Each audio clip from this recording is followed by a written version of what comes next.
Welcome to my mom's lab. বাগানের বেঞ্চিতে বসে গল্প করছিল মিশুৎকা আর স্টাসি। তবে সেসব মন গড়া গল্প, কে হারে কে জেতে, এই নিয়ে নিকোলাই নসব লিখেছে খুদে গুলবাজ। ছবি এঁকেছেন ইভান সেমিওনভ। মিশুৎকা বললে, বয়স কত রে তোর? 95। তোর? আমার 140। আগে আমি ছিলাম মস্ত বড়, বরিস কাকুর মতো, তারপর ছোট হয়ে গেলাম। স্টাসি বললে, আর আমি ছিলাম এইটুকুন, তারপর বড় হয়ে গিয়ে ফের ছোট হয়ে গিয়েছি। শিগগিরই দেখবি আবার বড় হয়ে যাব। মিশুৎকা বললে, আমি যখন বড় ছিলাম তখন গোটা নদীটা সাঁতরে চলে যেতাম। আমি সাগর পেরোতে পারতাম। ভারী তো সাগর, আমি মহাসমুদ্র সাঁতরে পেরিয়ে গেছি। স্টাসি বললে, আমি আগে বাতাসে উড়ে যেতে পারতাম। ওর তো দেখি। এখন পারবো না, ভুলে গেছি। মিশুৎকা বললে, আর আমি একবার সাগরে চান করছিলাম, ছুটে এলো একটা হাঙর। আমি তো গদাম করে এক ঘুষি, হাঙরটা খপ করে একেবারে আমার মাথা খেয়েই ফেললে। যা, বাজে কথা। মায়েরই বলছি, সত্যি। তাহলে মরলি না কেন? মরবো কেন? সাঁতরে চলে এলাম তীরে, তারপর সোজা বাড়ি। বিনা মাথায়? নয় তো কি, মাথার কি দরকার? মুন্ডু নেই তো হাঁটলে কি করে? অমনি হেঁটে গেলাম। মুন্ডু না থাকলে বুঝি হাঁটা যায় না? তাহলে এখন তোর এই মাথাটা এলো কোত্থেকে? গজালো আবার। তোফা ছাড়লি বটে। হিংসে হচ্ছিল স্টাসিকের। ইচ্ছে হলো মিশুৎকার চেয়েও খাসা কিছু একটা বললে, তবে এ আর কি, আমি একবার না গিয়েছিলাম আফ্রিকায়, কুমিরে খেয়ে ফেলে আমায়। মৃত্যু কোথাকার। মিশুৎকা হেসে উঠল। মায়েরি, সত্যি? তবে বেঁচে রইলে কি করে? পরে আমায় উগরে দিল যে। মিশুৎকা ভাবলো একটু। ইচ্ছে ছিল স্টাসিককে ছাড়িয়ে যাবে। ভেবে ভেবে শেষ পর্যন্ত বললে, একদিন জানিস, রাস্তা দিয়ে যাচ্ছি, চারিদিকে ট্রাম, বাস, লরি। স্টাসিক চেঁচিয়ে উঠল, জানি জানি, বলবি তো যে ট্রাম তোকে চাপা দিয়ে গেল? ও গল্প তুই আগেই বলেছিস। মোটেই না, সে গল্প নয়। বেশ, বল তাহলে কি হলো? আমি তো চলেছি গা বাঁচিয়ে, হঠাৎ একটা বাস, লক্ষ্যই করিনি, পা দিয়ে মারাতেই ব্যাস, একেবারে চিড়েছে একটা। মিথ্যুক কাহিকার। মোটেই নয়। বাস তুই পা দিয়ে চেপে দিলি? তাই কখনো হয়?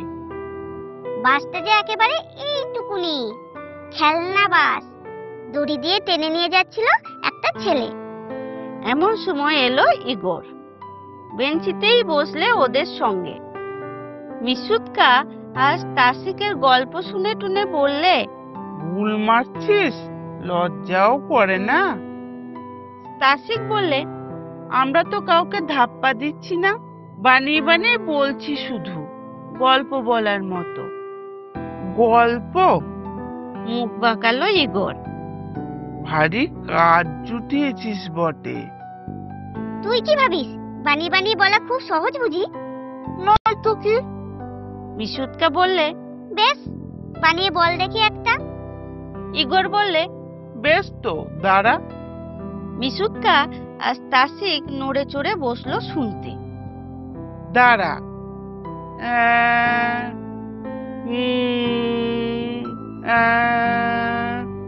কি বল, করছিস কেন? দাঁড়া, একটু ভেবে নি। বেশ, ভেবে নে।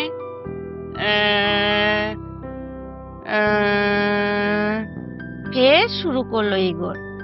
আকাশের দিকে তাকালো। দাঁড়া।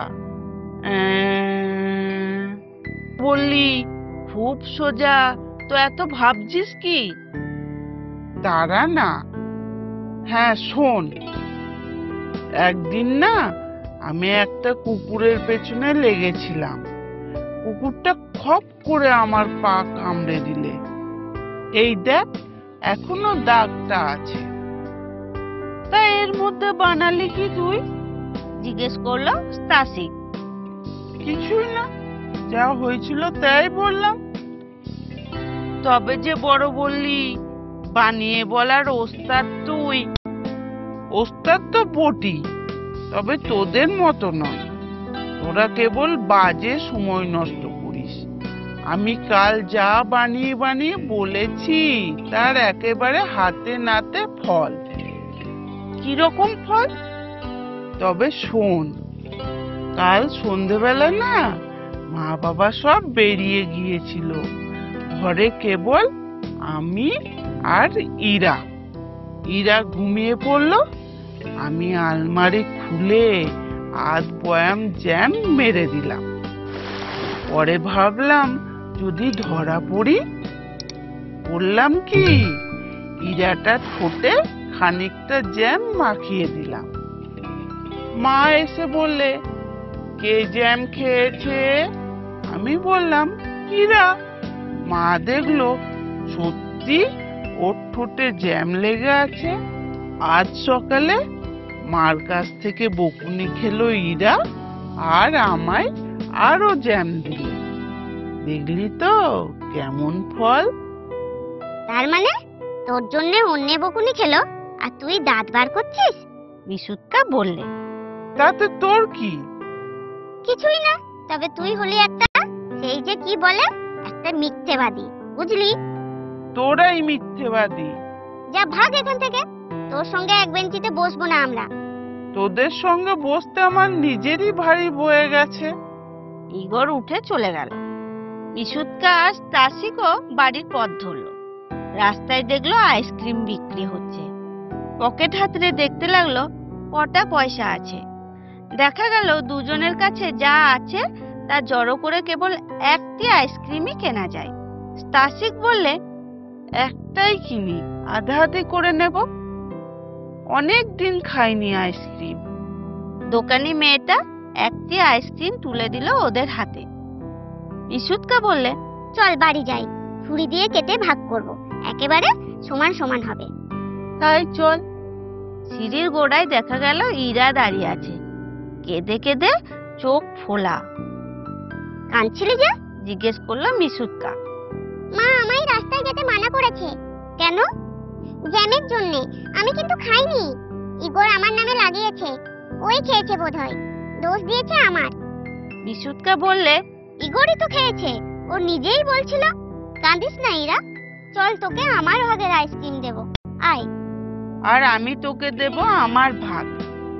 একবার এই একটুখানি চেখেই দিয়ে দেব। কথা দিলে স্টাসিক। কেন, তোরা নিজেরা খাবি না? মুখ মরে গেছে। মিশুৎকার সঙ্গে আজ আমি গোটা 10 করে আইসক্রিম খেয়েছি কিনা। ইরা বললে, তাতে এক কাজ করি, 3 ভাগ করা যাক আইসক্রিমটাকে। ঠিক বলেছিস। স্টাসিক বললে, তুই যদি একাই সবটা খেয়ে নিস তবে গলায় ঠান্ডাও লেগে যেতে পারে, বুঝেছিস?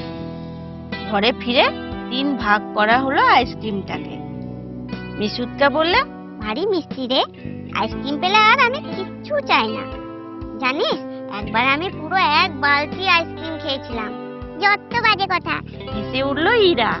1 বালতি আইসক্রিম খেয়েছে বললেই অমনি সবাই বিশ্বাস করবে? বারে, বালতিতে যে এইটুকুনি, কাগজের বালতি, যাতে করে আইসক্রিম বিক্রি হয়। এই শুনে সবাই হেসে উঠলো। মা, মিথ্যা বলে কি দাঁত পড়ে যায়, চুল পেকে যায়? যাই তো, কারোর ক্ষতি হয় এমন মিথ্যা কথা কখনো বলতে নেই। আরো নতুন নতুন গল্প শুনতে লাইক ও সাবস্ক্রাইব করে রাখুন, আর অন্যদেরও শেয়ার করতে ভুলবেন না।